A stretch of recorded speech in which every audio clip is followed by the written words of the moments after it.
से अपने कदम जमा लिए हैं कि किसी भी वक्त दुश्मन अनासर से मिलकर वो पाकिस्तान का तख्ता पलट सकते हैं। इसलिए हमें मोहतात होना चाहिए।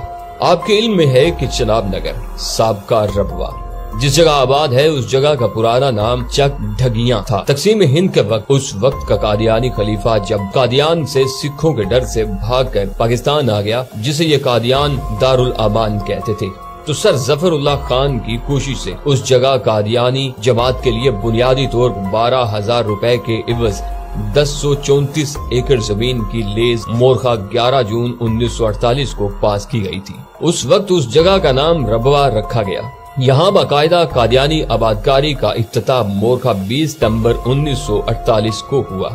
उस मौका पर 5 बकरे भी ज़बह किए गए और फिर हर कोने खुदरे से कादियानियों को लाकर यहाँ आबाद किया गया और किसी भी मुसलमान के लिए यहाँ जमीन हासिल करके घर बनाना ममनू करार दे दिया गया।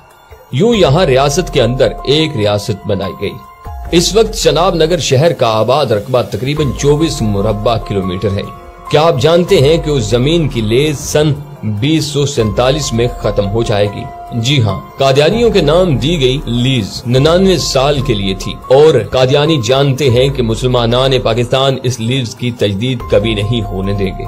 कादियानियों को भी इस बात का एहसास है कि क्या होगा, इसलिए कादियानियों ने इस खतरे को भांपते हुए चनाब नगर से सरगोदा की तरफ की जमीन मुंह मांगी कीमत पर खरीदनी शुरू कर दी है कि अगर चनाब नगर की जमीन की लीज मंसूख हो तो हमारे पास अपनी जाती मलकीती जमीन उसके मुतबादल के तौर पर मौजूद हो।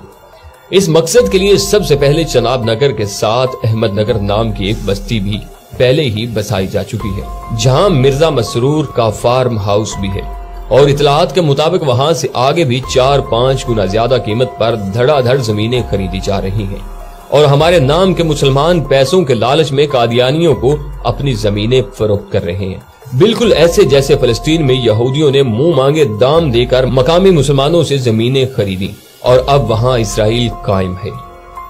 नाज़रीन मोहतरम, इतलात के मुताबिक कादियानी सरगोदा की हदूद तक पहुंच चुके हैं।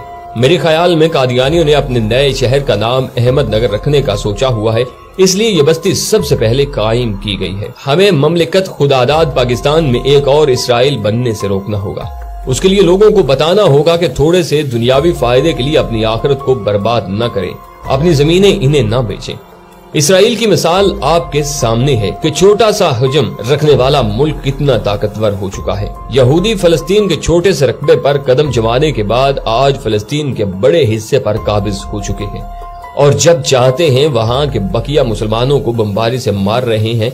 फलस्तीनियों की नस्ल कशी के पीछे उनका मकसद ये है कि वहां के तमाम मुसलमान खत्म हो जाएं और सारी जमीन यहूदियों को मिल जाए। नाज़रीन मोहतरम, मेरे ख्याल में यही फार्मूला पाकिस्तान के लिए अपनाया गया है।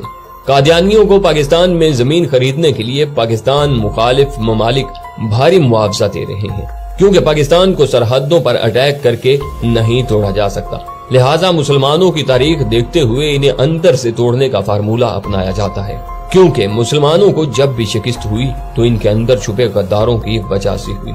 मैंने कभी भी पहले आपसे अपनी किसी वीडियो में रिक्वेस्ट नहीं की कि वीडियो को शेयर करें, लेकिन आज इस वीडियो के लिए मैं आपसे रिक्वेस्ट करूंगा कि इसे इतना शेयर करें कि हमारे आला हुक्मरानों तक पहुंच जाए, ताकि वो लोग ये फैसला कर सकें कि हमारे पाकिस्तान को हमारे अंदर से खतरा मौजूद है।